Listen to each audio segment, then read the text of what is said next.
You're doing it wrong if you're just using a weighing machine to track your weight loss. Because weight can go up, it can go down, it can remain the same, and you won't know why. So I'm losing 10 kg weight in 90 days. That's the plan at the age of 44. And in this video, I'll share what I'm doing to track my weight loss. And that's not just using the weighing machine. So let's get started. The weighing machine or weighing scale is just one part to track your progress. Now, the weighing machine is a good thing. I'm not saying it's a bad thing to track the progress, but it should not be the only thing. Now, the reason is because our body, it fluctuates every day. It can be the water that your body holds. If you have been eating a lot of salty things, more water is held by your body. It can be whether you have gone to the washroom or not. So there are many things. If you're doing workouts, you might be gaining muscle as well. So that doesn't mean that you're not losing weight. That is just being shown by the weighing machine.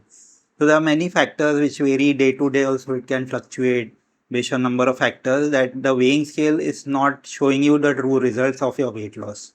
Now it happened in my case as well, where I have lost like 10 kg weight 9-10 years ago, and I used to track my weight every day with the weighing scale. And then it would be frustrating. Sometimes the weight would remain the same, sometimes it would go up as well, sometimes it would go down, again it would go up. If you are tracking it daily, then that's a problem, because then mentally it can play tricks on you if you don't know what you're doing, or you don't realize that things like this can happen. So weight loss is not like a linear thing. When you track it, it can go up, down, up, down, up, down. But slowly, there should be a trend that it's going down. That's the most important point. So weighing scale can be used in like two ways. You can do it every day and then take an average for the week, or you can only do it once a week. I'm going to probably do it just once a week. And the aim is to do it at the same time when you do. So don't do one day like in the morning before you have breakfast. Then the next time you do it after you have had breakfast. One day you do it before you go to the washroom. The next day you do it. Or the next week you do it after you have gone to the washroom. Or you do it in the evening. So that will cause a lot of fluctuation. So try to stick to one time. That's also my goal. In addition to weighing machine, I'll be using my waist measurement to check my progress. So I'll be using just a simple measuring tape that a tailor uses. You can use the same and measure the waist, because in men, especially Indian men, a lot of our fat gets collected on the waist and we have a big waist. So when we lose weight, there is a very good chance we start losing from the waist. So that's a good measurement to see every week. So even your weighing scale might not be showing you a drop in weight, but if you measure your waist, you'll see that the reduction is going on slowly over the period of time, which is an indication that your weight loss is working. So that's why it's a good thing to use that this method of tracking in addition to the weighing machine. Also, like measure your waist with this measuring tape. Sometimes even without the measuring tape, you will be able to figure this out, because your clothes will start becoming looser, your pants will start becoming looser, the jeans will start becoming looser. That's also an indication that we are losing weight. So that's also one way to know about it. Now some people do the advanced method also. You can measure like under your arms where there's like fat. People measure here also, the arms and the legs. I'm not going to do all that complicated stuff. I'm going to use the waist measurement. In fact, the waist measurement also, it looks simple, but I have still to figure out the correct way of doing it, because it has a science behind it. You should have it parallel to your stomach, and there's a certain section where you need to, like the tailor, they know the best to do that. So it takes getting used to learning. I'm still learning it, and there also it can be fluctuation, because where you measure it will like differ. So initially give yourself grace, because it might not be the best way of measuring we'd use. But the trend, like 1 month, 2 months, the trend should be, it should be reducing, because that's a big chunk of time, and hopefully the waist measurements will go down. So have you been losing weight or are planning to lose weight? So how will you track your progress? Will you only be using the weighing machine, or will you be checking your waist measurement? Let me know in the comments what is your plan. Next, I'll be taking like weekly photos, videos of my body. So this can be like a big deal, a big motivation, because what happens is as we start losing weight, we don't realize it. I have lost weight in the past like 10 kgs, and I understand this. Like every week, even though we lose weight, when we see ourselves in the mirror, we won't find much difference, because that happens gradually. But then once we keep taking this photo video weeks, and then after months, when you check every month, every 2 months, then you will see how big a difference. The first photo that you had like 30 days, 60 days, 90 days before, and now the photo video that you have, you will see a big change. And more than other people will start noticing change. That's one thing I've seen, that people start asking you, are you doing something? Have you lost weight? Are you on a diet?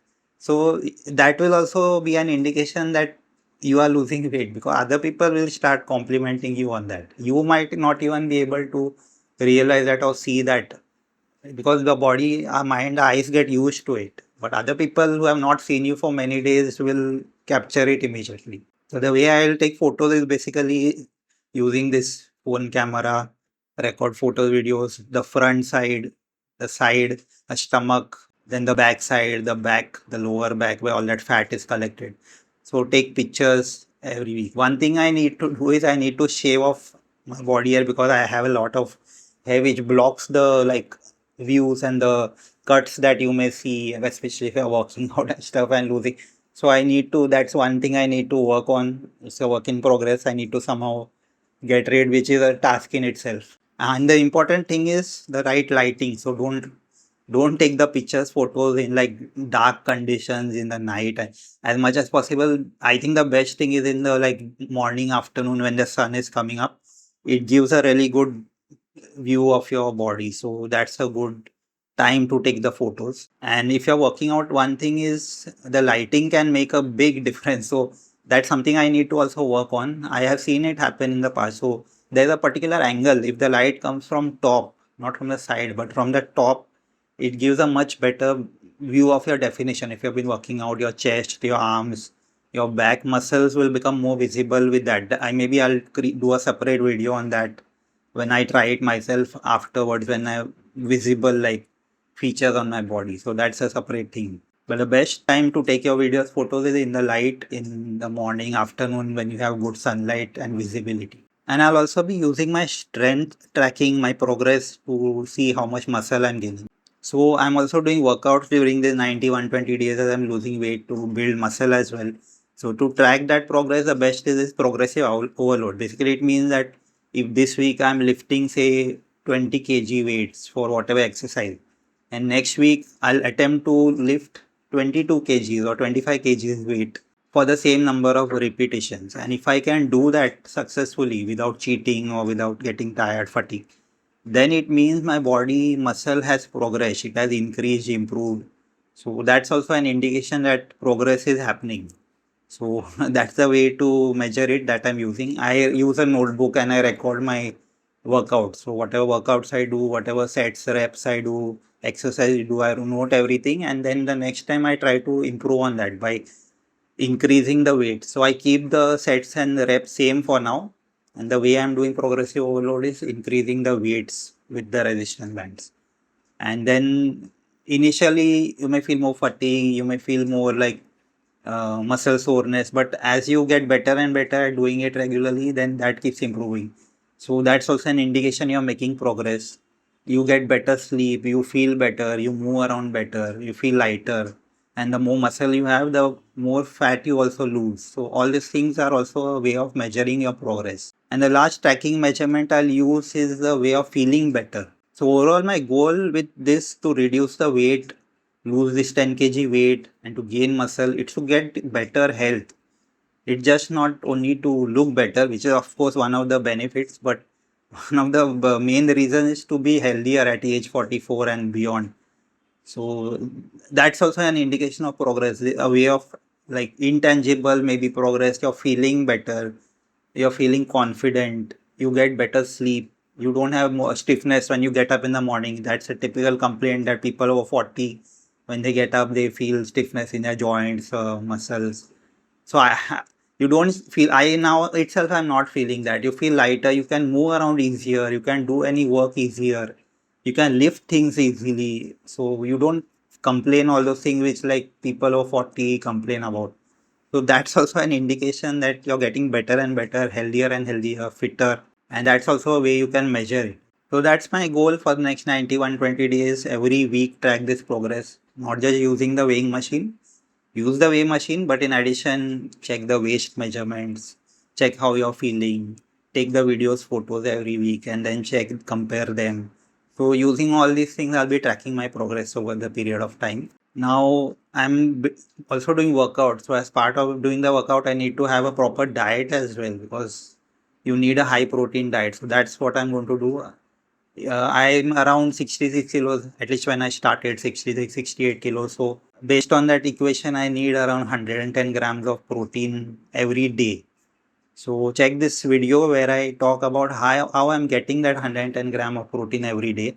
I'm following an Indian diet only. I'm not following any Western diet and still getting that 110 grams of protein. And yes, I'm going to be doing this on an relatively inexpensive budget. I'm not going to be using a bodybuilder's budget. I'm going to be using a common man's budget for this. So I talk about this in that video. So do watch that video.